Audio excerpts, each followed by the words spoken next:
నిర్లక్ష్యమయ్యొచ్చినాడిలా ఎన్నేళ్ళ నిద్దురా తీరిందే నీ కల మంచి నీళ్ళిద్దురా ఎదురుండే నీ దొరా ఎదురు సూపులకు ఎర్రగైనవి కళ్ళు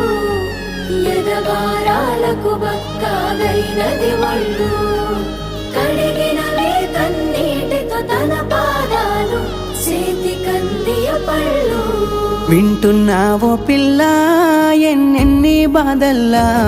పడ్డంక ఒక్కటైతున్నామే నువ్వు నేనిలా వింటున్నావు బావా ఎన్నెన్ని దుఃఖాలే దిగమింగి ఒక్కటైతున్నామే నువ్వు నేనిలా కోపమచ్చి మాటలంటని చెయ్యి లేపి దెబ్బ కొడతని అలిగి నువ్వు పోను జద్దువమ్మ తెల్ల